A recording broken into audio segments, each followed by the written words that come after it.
دوستو یہ اس دور کی کہانی ہے کہ جب مسلم دنیا کی خلافت کی گدی پر دوسرے خلیفہ یعنی حضرت عمر رضی اللہ تعالیٰ عنہ بیٹھے ہوئے تھے۔ ان کے دور میں ہی مسلمان فوج ہماری دنیا کے اتہاس کی ایک بڑی سپر پاور یعنی پرشین ایمپائر کو پوری طرح سے اکھاڑ پھینکنے میں کامیاب ہو گئی تھی۔ مگر دوستو پرشین ایمپائر کے خلاف چھیڑی گئی اس مہم کے دوران ہی جب مسلمانوں نے ایران کے ایک شہر کہ جس کو شستر یا تستر کے نام سے جانا جاتا تھا اس کو فتح کیا اور وہاں سے مال غنیمت اکٹھا کرنا شروع کیا تو ان کو ایک بڑا ہی عجیب و غریب تابوت ملا، ایک ایسا تابوت کہ جس کے اندر ایک انسانی باڈی موجود تھی۔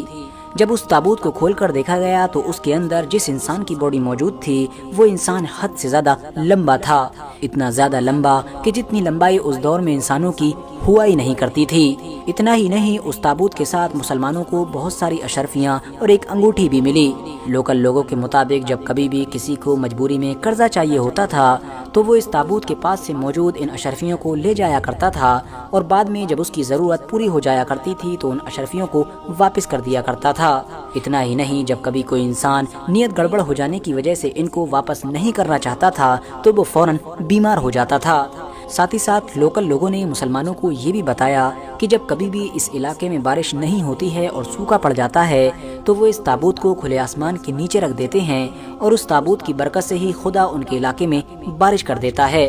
لہٰذا مسلمانوں کے جو سپہ سالار تھے یعنی حضرت ابو موسیٰ اشعری، انہوں نے فوراً ایک خط لکھا اور حضرت عمر کی طرف روانہ کیا۔ جیسے ہی حضرت عمر نے اس پورے تابوت کے بارے میں سب کچھ خط کے اندر پڑھا، انہوں نے فوراً ایک عالم کو بلوایا۔ یہ اس دور کے وہ بڑے اور قابل عالم تھے کہ جو پہلے یہودی ہوا کرتے تھے مگر انہوں نے بعد میں اسلام دھرم کو اپنا لیا تھا۔ لہٰذا ان عالم صاحب نے پہلے تو اس خط کو بڑی دھیان کے ساتھ پڑھا اور پھر سارے ڈاکیومنٹس پر غور و فکر کر کے حضرت عمر کو بتایا کہ وہ تابوت اور اس کے اندر جو باڈی موجود ہے وہ کسی اور کی نہیں بلکہ حضرت دانیال علیہ السلام کی ہے۔ دوستو وہی حضرت دانیال علیہ السلام کہ جنہوں نے اللہ تعالیٰ سے یہ دعا کی تھی کہ اے اللہ مجھ کو آخری پیغمبر حضرت محمد صلی اللہ تعالیٰ علیہ وسلم کی امت میں دفن کرے۔ آپ کو بتاتے چلیں کہ جیسے ہی حضرت عمر کو ان تمام چیزوں کے بارے میں خبر ہوئی، انہوں نے فوراً اپنے سپہ سالار کو جواب لکھا اور اس میں لکھا کہ یہ حضرت دانیال علیہ السلام ہیں، اسی لیے تم فوراً رات کے اندھیرے میں ہی 13 الگ الگ جگہوں پر قبر کھودو اور یہ 13 ایسی جگہ ہوں کہ جس کی خبر کسی کو بھی نہ ہو اور ان میں سے ہی کسی ایک قبر میں حضرت دانیال علیہ السلام کو دفنا دو۔ لہٰذا ایسا ہی کیا گیا اور یہی وجہ ہے کہ آج تک حضرت دانیال علیہ السلام کی ایگزیکٹ قبر کا کسی کو بھی پتہ نہیں ہے۔ مگر دوستو آپ میں سے لگ بھگ سبھی لوگوں کے دماغ میں اب یہ سوال ضرور آ رہا ہوگا کہ آخر یہ دانیال علیہ السلام تھے کون؟ تو دانیال علیہ السلام کے بارے میں سب کچھ جاننے کے لیے ہم کو 8 سے لگ بھگ 2500 سال پیچھے جانا پڑے گا۔ دوستو یہ اس دور کی کہانی ہے کہ جب بنی اسرائیل کی حکومت صدقیہ نام کے ایک بادشاہ کے ہاتھوں میں ہوا کرتی تھی۔ یہ بادشاہ نہ صرف سست اور ناکامیاب تھا بلکہ حد سے زیادہ عیاش بھی تھا، ہمیشہ برے کاموں میں ہی لگا رہتا تھا۔ اس کے دربار میں بھی یا تو جھوٹے نجومی موجود تھے یا پھر اسی کی طرح مکار لوگ۔ ایون بنی اسرائیل کے عام لوگ بھی اپنے بادشاہ کے ساتھ ہر چھوٹے بڑے گناہوں میں شامل رہا کرتے تھے اور خوب شوق کے ساتھ آئے دن گناہ کرتے رہتے تھے۔ وہ سارے پروفیٹس یعنی پیغمبر کہ جو وقت وقت پر ان لوگوں کو سیدھا راستہ دکھانے کے لیے بھیجے جاتے تھے، یہ ان کو یا تو قتل کر دیا کرتے تھے یا پھر قید میں ڈال دیا کرتے تھے۔ ایک بار کی بات ہے کہ مصر کے ایک فرعون کہ جس کا نام نقو تھا، اس نے اپنی ایک بے انتہا خوبصورت کنیز کو بنی اسرائیل کے حکمران یعنی صدقیہ کے پاس بھیجا۔ یہ کنیز دراصل دوستو آپس میں دوستی قائم کرنے کے لیے ایک تحفے کے طور پر بھیجی گئی تھی، مگر ساتھ ہی میں مصر کے فرعون کی طرف سے یہ شرط بھی رکھی گئی تھی کہ میری یہ بے انتہا خوبصورت کنیز اپنے دھرم کو نہیں بدلے گی بلکہ مصر کے پرانے خداؤں کے بتوں کی ہی عبادت کیا کرے گی۔ اتنا ہی نہیں، فرعون کی طرف سے یہ بھی شرط رکھی گئی کہ اس کنیز کو حاصل کرنے کے لیے صدقیہ کہ جو بنی اسرائیل کا بادشاہ تھا، اس کو بھی اپنے خدا کو چھوڑ کر مصر کے خداؤں کے بتوں کی ہی عبادت کرنا ہوگی۔ مگر ظاہر ہے صدقیہ بھی اس خوبصورت کنیز کے عشق میں اتنا پاگل ہو گیا تھا کہ وہ ہر شرط ماننے کے لیے تیار تھا۔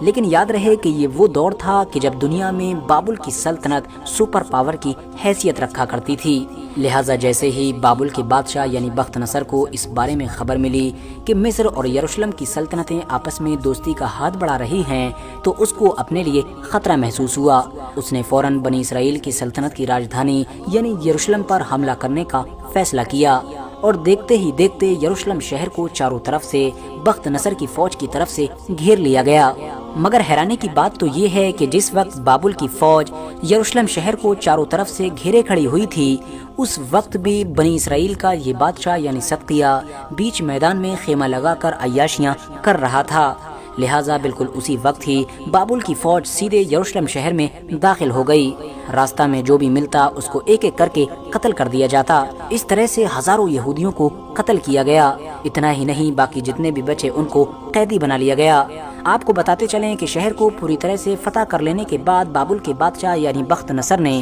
یہودیوں کو یہ آرڈر دیا کہ وہ اپنے ہاتھوں سے ہی اپنی سب سے مقدس جگہ یعنی ہیکل سلیمانی کو پوری طرح سے برباد کریں۔ لہٰذا یہودیوں نے روتے ہوئے اپنی ہی سب سے مقدس جگہ کو پوری طرح سے تباہ کر دیا۔ اس کے بعد بخت نصر پوری کی پوری بنی اسرائیل قوم کو یعنی یہودیوں کو بھیڑ اور بکری کی طرح ہانکتے ہوئے قیدی بنا کر اپنے شہر بابل کی طرف لے گیا۔ ان قیدی بنائے گئے لوگوں میں حضرت دانیال علیہ السلام بھی تھے، جو اس دور میں جوان ہوا کرتے تھے۔ لہٰذا اس طرح سے اب بنی اسرائیل یعنی یہودیوں نے بابل شہر میں اپنی زندگی قیدیوں کی طرح گزارنا شروع کر دی۔ اتہاس کاروں کے مطابق ایک بار بابل کے بادشاہ یعنی بخت نصر نے ایک خواب دیکھا۔ اگلے دن جب وہ اٹھا تو اس نے اپنی سلطنت میں رہنے والے سارے نجومیوں اور جادوگروں کو اپنے دربار میں بلایا اور ان سے کہا کہ وہ پہلے تو اس کا خواب بتائیں، یعنی یہ بتائیں کہ آخر میں نے رات میں خواب میں کیا دیکھا ہے، اور اس کے بعد اس خواب کی تعبیر یعنی اس کا مطلب بتائیں۔ ساتھ ہی ساتھ اس نے یہ بھی فرمان جاری کیا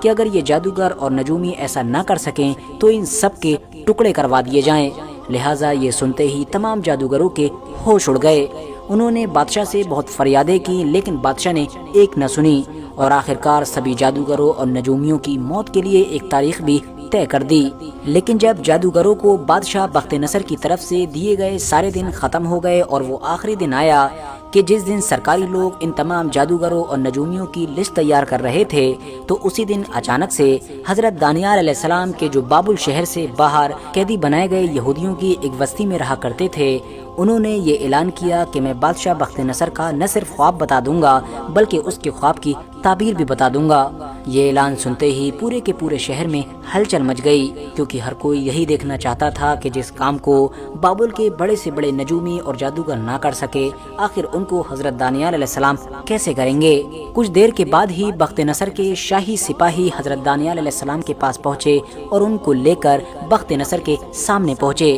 بخت نصر کے دربار میں پہلے سے ہی پورے شہر کے لوگوں کی بھیڑ جمع ہو چکی تھی۔ سارے لوگوں کے سامنے بخت نصر نے حضرت دانیال علیہ السلام سے کہا کہ آپ میرا خواب اور اس کی تعبیر بتانا شروع کیجئے۔ حضرت دانیال علیہ السلام نے بخت نصر کے آرڈر پر اس کا خواب بتانا شروع کیا۔ حضرت دانیال علیہ السلام نے کہا کہ اے بادشاہ، آپ نے دیکھا ہے کہ زمین کے وسط میں یعنی زمین کے مڈل میں ایک بہت اونچا پیڑ ہے۔ آپ ابھی اس پیڑ کو دیکھ ہی رہے تھے کہ ایک فرشتہ آسمان سے اترا اور اس نے کہا کہ اس پیڑ کو کاٹ دو، اس کی شاخیں تراش دو اور اس کے پتے جھاڑ دو، اس کے پھل بکھیر دو، تاکہ سب لوگ جان لیں کہ حق تعالیٰ ہی تمام عالمین پر حکمرانی کرتا ہے۔ جیسے جیسے حضرت دانیال علیہ السلام بخت نصر کا خواب بتاتے جا رہے تھے، ویسے ویسے بخت نصر کے چہرے کا رنگ بھی بدلتا جا رہا تھا، اور پھر آخرکار برداشت نہ کر پا کر بخت نصر ایک دم سے کھڑا ہو گیا۔ اس کے ساتھ میں اس کے سارے چھوٹے وزیر بھی کھڑے ہو گئے۔ بخت نصر نے کھڑے ہو کر کہا کہ اے عبرانیوں کے نبی، تو نے جو کچھ بھی کہا ہے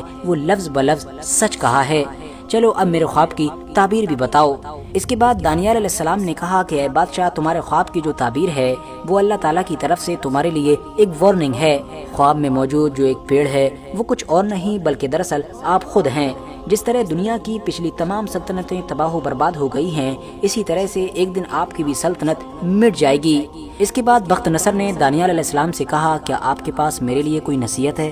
اس پر دانیال علیہ السلام نے کہا کہ اپنی غلطیوں کو سچائی سے اور اپنے برے کاموں کو یعنی بدکاریوں کو مسکینوں یعنی کہ غریبوں اور بھوکوں پر رحم کر کے دور کیجیے۔ یہ سب سن کر بخت نصر فوراً اپنے دربار میں کھڑا ہوا اور اس نے تمام لوگوں کو یہ فرمان جاری کیا کہ ہر عام اور خاص انسان کو یہ مطلع کر دیا جائے کہ عبرانیوں کے اس بندے کے اندر کوئی مقدس روح کام کر رہی ہے۔ اس کے لیے کوئی راز نہیں ہے، اس کا معبود یعنی خدا تمام معبودوں کا معبود ہے۔ اس عقلمند انسان کی تعظیم و تکریم یعنی رسپیکٹ کرنا ہر کسی کے اوپر فرض ہے۔ اس کے بعد بخت نصر نے حضرت حضرت دانیال علیہ السلام کو نہ صرف بہت سارے قیمتی تحفوں سے نوازا بلکہ ساتھ ہی ساتھ ایک خاص عہدے پر بھی رکھ لیا تھا۔ وہ ہر چیز میں حضرت دانیال علیہ السلام سے مشورے لیا کرتا تھا، مگر ظاہر ہے بخت نصر کا وہ خواب بھی تو پورا ہونا تھا۔ کچھ دنوں کے بعد ہی بخت نصر کی موت ہو گئی اور اس کے جو جانشین ہوئے یعنی اس کے آنے والے اگلے لوگ وہ بہت ہی ناکام اور کمزور ثابت ہوئے۔